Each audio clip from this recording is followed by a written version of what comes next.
बिस्मिल्लाहिर्रहमानिर्रहीम स्टूडेंट्स, अस्सलाम वालेकुम। आज हमने ग्रुप 1 में effect of heat on nitrates, carbonates and hydrogen carbonates और दूसरा हमारा टॉपिक है फ्लेम टेस्ट। इसको हमने आज स्टडी करना है और इसको समझना है। फर्स्ट ऑफ ऑल हम ये देख लेते हैं effect of heat on nitrates, carbonates and hydrogen carbonates पे क्या है। पहले हम कंपेयर कर लेते हैं कि इनका जो कार्बोनेट्स एंड बाइकार्बोनेट्स जो हैं ग्रुप 1 के जो बाइकार्बोनेट्स एंड बाइकार्बोनेट्स हैं, कार्बोनेट्स या बाइकार्बोनेट्स या hydrogen carbonates are relatively more stable than corresponding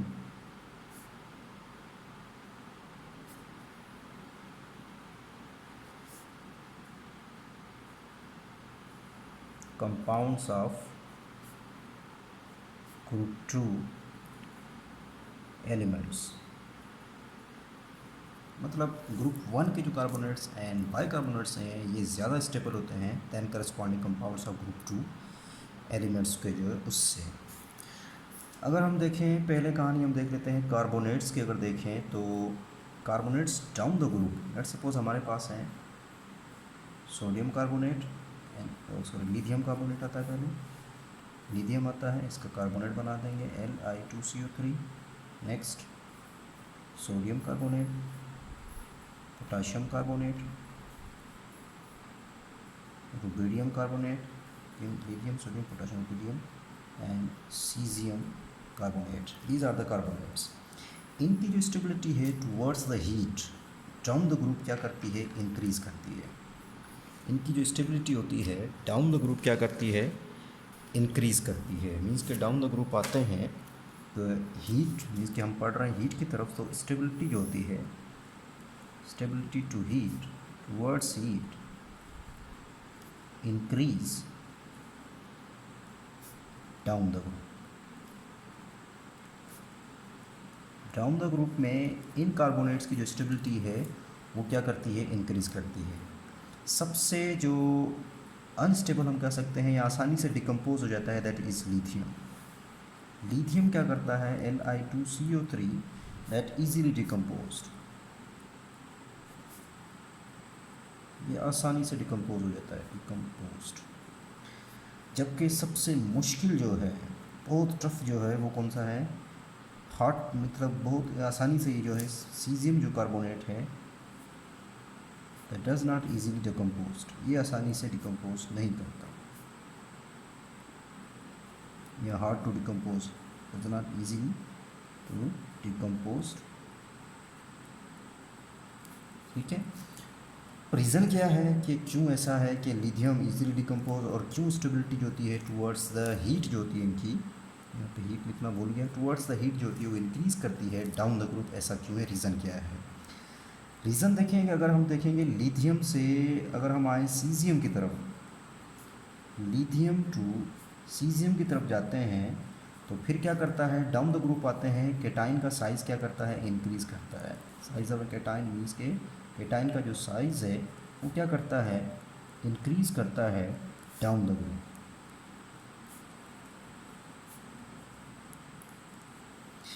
जैसे जैसे डाउन द ग्रुप आएंगे साइज़ इंक्रीज़ करेगा, इन केटाइन की जो पोलराइजिंग पावर होगा वो क्या करेगा, डिक्रीज़ करेगा। इसके साइज़ इंक्रीज़ करने से इनका जो पोलराइजिंग पावर होगा that will be the decrease down the group.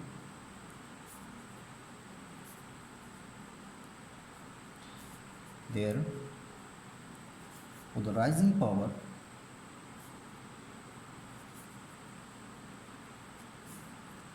Decrease. Polarizing power क्या करता है, डिक्रीज़ करता है। अगर पोलराइजिंग पावर डिक्रीज़ करेगा तो डाउन द ग्रुप उनका आयनिक बॉन्ड क्या करेगा, वो स्ट्रांग होता जाएगा। सो डाउन द ग्रुप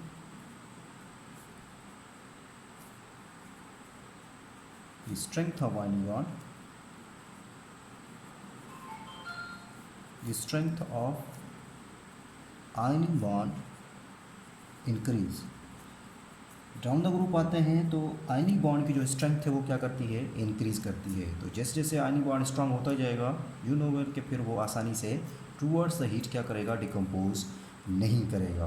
अब थोड़ा इसको समझ लेते हैं कि पोलराइजिंग पावर क्या होता है, पोलराइजेबिलिटी क्या होता है। ये आई थिंक मैंने आप लोगों को फर्स्ट ईयर में समझाया हुआ था, दोबारा इसको समझ लेते हैं। सपोज़ हमारे पास है, जितना साइज स्मॉल होगा लिथियम का, देखें सबसे साइज स्मॉलर है, स्मॉल साइज़ है। कैटाइन है आपके पास, स्मॉल साइज़ है। जब अब उनके पास क्या आता है, एनाइन आता है, ये कैटाइन है। जैसे उनके पास क्या आता है, एनाइन आता है, क्योंकि कार्बोनेट इज़ द एनाइन। एक आपके पास क्या है, कार्बोनेट एनाइन है, और दूसरा आपके पास क्या है, लिथियम पॉजिटिव चार्ज है, स्मॉल साइज़ है। जब ये क्या करते हैं, एनाइन मीन्स के कैटाइन को अप्रोच करता है, नज़दीक आता है, तो इस एनाइन के जो पॉजिटिव चार्ज होता है, ये इन इलेक्ट्रॉन को क्या करता है, अपनी तरफ खींचता है। इसका जो एनाइन कैटाइन के जो पॉजिटिव चार्ज है, क्योंकि पॉजिटिव चार्ज है, ये इनको इलेक्ट्रॉन को क्या करता है, अपनी तरफ खींचता है।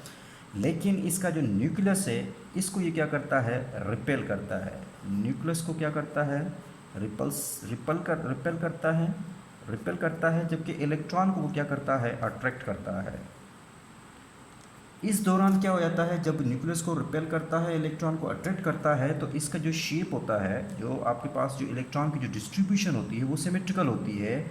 जब ये खींचना शुरू कर देता है, तो इलेक्ट्रॉन की जो सिमेट्री है, डिस्ट्रीब्यूशन है, वो क्या हो जाती है, अनसिमेट्रिकल हो जाती है। इस दौरान इलेक्ट्रॉन की जो डिस्ट्रीब्यूशन है, डिस्ट्रीब्यूशन ऑफ इलेक्ट्रॉन या इलेक्ट्रॉन्स डिस्ट्रीब्यूशन, वो क्या रह जाती है, अनसिमेट्रिकल हो जाती है।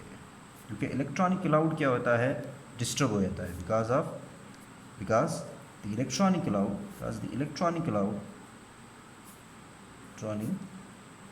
डिस्टर्ब्ड। इलेक्ट्रॉनिक क्लाउड क्या हो जाता है, डिस्टर्ब हो जाने की वजह से इलेक्ट्रॉन की जो डिस्ट्रीब्यूशन होती है, वो अब क्या हो जाती है, अनसिमेट्रिकल हो जाती है। मीन्स कि एक पे ज़्यादा और एक पे कम हो जाती है। जब इलेक्ट्रॉनिक डिस्ट्रीब्यूशन मतलब अनसिमेट्रिकल हो जाएगी, तब क्या हो जाएगा, देन उस आयनिक बॉन्ड के अंदर थोड़ा बहुत क्या हो जाएगा, कोवलेंट कैरेक्टर डेवलप हो जाएगा। सो कोवलेंट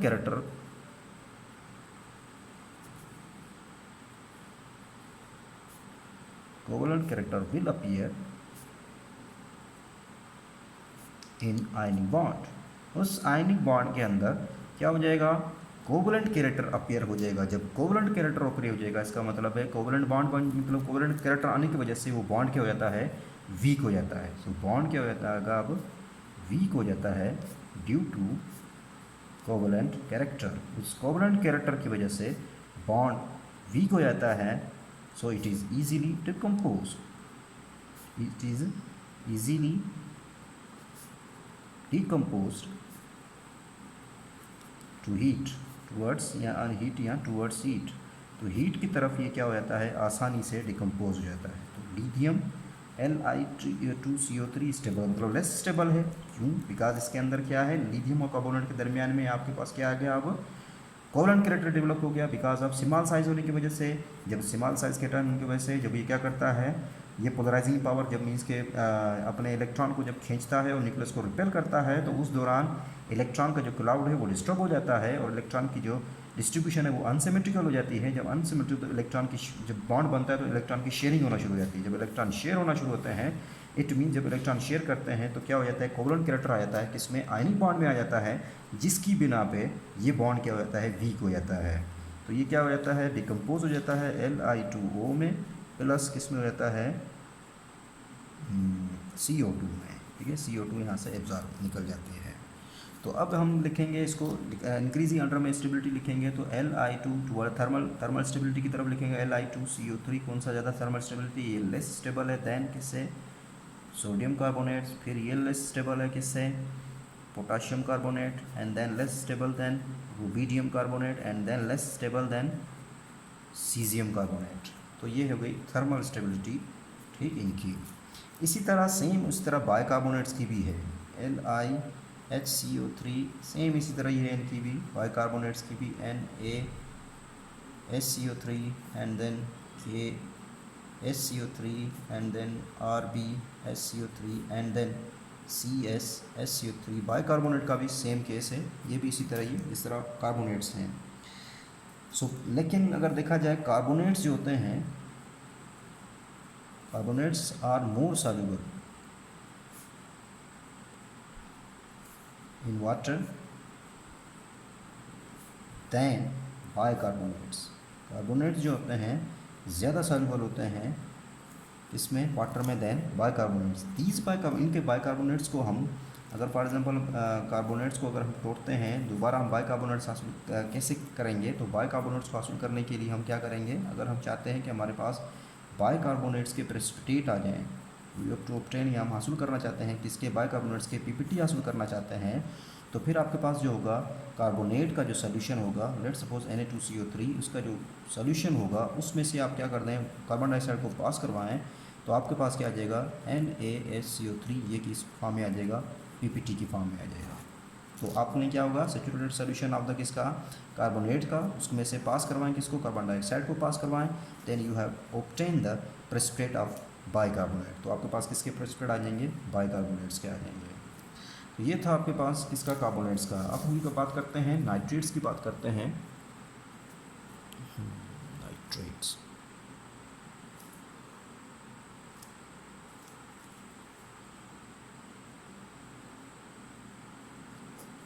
ज़्यादातर इनकी जो नाइट्रेट्स जो टाइप होते हैं वो होती है MnO3। इस टाइप के ये नाइट्रेट्स होते हैं। M मीन्स के मेटल है, आपके पास कौन सा मेटल हो सकता है, आपके पास lithium, sodium, potassium, rubidium, caesium and francium, ये मेटल्स हो सकते हैं। ये मेटल है, इनमें से कौन से मेटल हो सकते हैं, lithium, sodium, potassium, rubidium and caesium.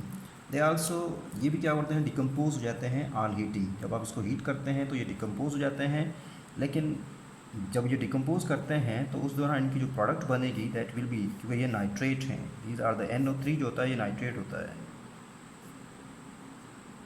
जब ये डिकम्पोज करते हैं तो फिर ये आपको देंगे नाइट्राइट प्लस क्या देंगे, ऑक्सीजन देंगे। एक्सेप्ट सिर्फ एक को छोड़ के, लिथियम नाइट्रेट में कुछ और प्रोडक्ट बनती है, लिथियम नाइट्रेट में कुछ और प्रोडक्ट बनती है। तो लिथियम LiNO3 में आपके पास जो प्रोडक्ट बनेगी that will be the lithium oxide and NO2 plus O2। ये आपके पास NO2 that will be the brown gas. कौन सी गैस आ जाएगी, ब्राउन गैस आएगी। इसको बैलेंस स्कोर कर लीजिए, 2LiNO3 हो जाएगा। ऑक्सीजन 6 है यहाँ पे, 4 4 को 6 हो जाएंगे, इसको चलो 2 कर लीजिए, तो कितना हो जाएंगे, 6 हो जाएंगी ऑक्सीजन यहाँ पे 6 हो गई। यहाँ पे नाइट्रोजन आपके पास कितने हो गए, 2 हो गए, इसको 2 कर लीजिए, ऑक्सीजन फिर बढ़ गई, 2NO2 हो जाएगा। तो इसको हाफ कर दें तो ठीक है, इसको हाफ कर देते हैं, इसको हाफ कर दीजिए। तो अब आपके पास कितनी हो जाएंगी, इसको इधर से मिटा दीजिए। अब कितनी हो गई ऑक्सीजन, ऑक्सीजन अब आपके पास हो जाती है जी, तो लिथियम नाइट्रोजन 2 हो गए, तो ऑक्सीजन हो गई 4 4 1 5 5 1 6, यहाँ पे 6 हो गई, लिथियम 2 अब बैलेंस हो गया। तो बाकी के सारे जो MnO3 जो हैं जो ब्रेक होंगे, और उस दौरान आपके पास क्या होगा, MnO2 प्लस ऑक्सीजन आएगी, नाइट्राइट प्लस आपको क्या देंगे, ऑक्सीजन देंगे, नाइट्राइट प्लस ऑक्सीजन। ये था आज का इसका टॉपिक। नेक्स्ट हम करते हैं, नेक्स्ट फ्लेम टेस्ट है, बहुत सिंपल है फ्लेम टेस्ट, क्योंकि ये जो अल्कली मेटल्स जो हैं, अल्कली मेटल्स जब इनको बंसन बर्नर, बंसन मीन्स के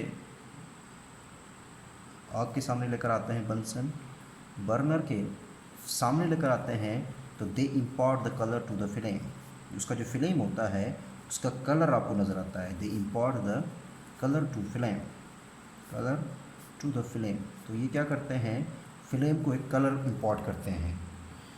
अब जब हम करेंगे साल्ट एनालिसिस करते हैं, साल्ट एनालिसिस में हमारा जो पहला जो एनालाइज करने का जो तरीका होता है वो हमारे पास फ्लेम टेस्ट होता है।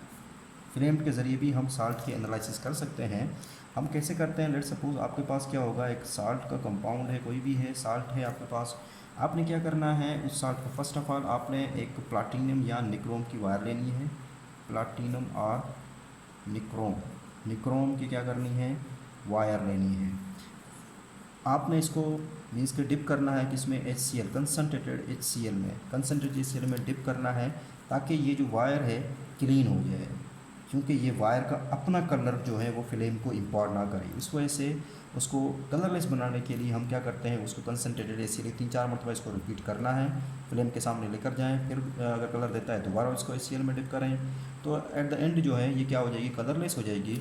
फिर आपने क्या करना है, दोबारा प्लेटिनियम वायर को कंसनट्रेट HCl में डिप करने के बाद उसका जो होगा उसको फिर क्या करेंगे, साल्ट में ही डिप करेंगे। साल्ट जब डिप करेंगे तो थोड़ा सा साल्ट उस निक्रोम के वायर के ऊपर रह जाएगा, उसको लेकर जाएं फ्लेम के सामने। जैसे ही आप फ्लेम के सामने लेकर जाएंगे तो फिर फ्लेम जो है वो आपको क्या करेगा, आपको कलरफुल नज़र आएगा। फ्लेम आपको कलरफुल नज़र आएगा, वो किस वजह से, वो इसकी साल्ट की वजह से उसके अंदर, क्योंकि अगर कोई इसमें से साल्ट है, मीन्स के आपके पास जो है NaCl है, कोई भी साल्ट है, मीन्स के सोडियम का है, पोटाशियम का साल्ट है, तो वो आपको कलर देना शुरू कर देंगे। तो हर किसी का जो कलर है वो डिफरेंट है। अब ये कलर क्यों देते हैं, वजह क्या है, इसका ओरिजिन क्या है, कैसे कलर कहाँ से आता है, इसका रीज़न क्या है, इसको थोड़ा स्टडी कर लेते हैं। क्योंकि जब आप क्या करते हो, जो अल्कली मेटल्स हैं इनके आउटरमोस्ट शेल में, अल्कली मेटल्स इनके आउटरमोस्ट शेल में क्या होता है, एक इलेक्ट्रॉन है। जब आप क्या करते हो, इन अल्कली मेटल्स को फ्लेम के सामने लेकर जाते हो, तो ये जो आउटरमोस्ट इलेक्ट्रॉन है दैट एक्सेट, मीन के अगर ये ग्राउंड स्टेट में है, फ्लेम के सामने लेकर जाते हो तो ये इलेक्ट्रॉन क्या हो जाता है, एक्साइटेड स्टेट में चला जाता है। जब एक्साइटेड स्टेट में दोबारा बैक, जब जैसे ही वापस ग्राउंड स्टेट में आता है, that emit the radiation of different wavelength, emit the radiation of different wavelength. जितनी वो रेडिएशन को एब्जॉर्ब करेगा उतनी ही वो रेडिएशन को क्या करेगा, इमिट करेगा। तो उस दौरान जब ये क्या होता है, इलेक्ट्रॉन एक्साइटेड स्टेट में जाता है, then it emit the radiation of different wavelength in visible region. कौन से रीजन में, विजिबल रीजन। तो हर जो है आपके पास सोडियम हो गए, कोई भी आपके पास जो मेटल है उसका जो रेडिएशन है, उसकी एब्जॉर्ब करने की जो सलाहियत है वो क्या होती है, डिफरेंट होती है। इस वजह से डिफरेंट वेवलेंथ का आपके पास क्या आती हैं, और रेडिएशन जो इमिट होती हैं, दैट्स वाई आप मुख्तलिफ कलर क्या करते हो, उसमें ऑब्ज़र्व करते हो। अब अगर देखा जाए तो लिथियम जो है, इसको फ्लेम के सामने लेकर जाएंगे तो इसका कलर आपके पास आएगा रेड कलर, या इसको क्रिम्सन रेड भी कहते हैं, क्रिम्सन रेड। लिथियम को कलर रेड देगा। इसी तरह सोडियम जो होता है, इसका जो कलर होता है that will is the golden yellow होता है, गोल्डन येलो कलर देगा। नेक्स्ट आपके पास आता है पोटाशियम जो है, that will be the violet colour देगा। एंड देन आपके पास रुबिडियम है, रुबिडियम भी आपको कौन सा कलर देता है, रेडिश वॉयलेट कलर देता है, reddish violet. And then caesium जो है, इसका जो कलर होता है इज़ द ब्लू कलर होता है। नेक्स्ट आपके पास सेकंड ग्रुप में आप चले जाएं तो कैल्शियम आपको कलर देगा ऑरेंज, रेड कलर देता है, कैल्शियम देता है। जबकि स्ट्रॉन्शियम जो है, इसका जो कलर आता है वो फ्लेम को इंपोर्ट करता है, वो कौन सा, रेड इंपोर्ट करता है। बेरियम जो है, ये फ्लेम को कलर इंपोर्ट करता है, पेल ग्रीन करता है। जबकि आपके पास कॉपर जो है, ये कलर इंपोर्ट करता है blue green, blue green import colour करता है। जबकि लेड जो होता है वो कलर इंपोर्ट करता है ग्रेइश वाइट, ग्रेविश वाइट कलर जो है वो फ्लेम को इंपोर्ट करता है। इसमें हमने सेकंड ग्रुप में हमने बेरिलियम और मैग्नीशियम को नहीं लिखा, बिकॉज ये do not import the colour, ये do not import the colour to the flame, import the colour to flame.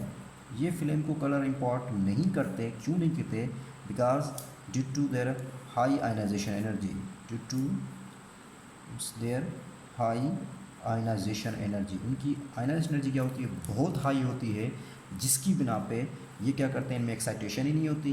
ये इसी वजह से फिर ये क्या करते हैं, कलर इंपोर्ट नहीं करते किसको, फ्लेम को। यहाँ पे आपका ग्रुप 1 जो है वो एंड हो गया। अल्लाह हाफिज़।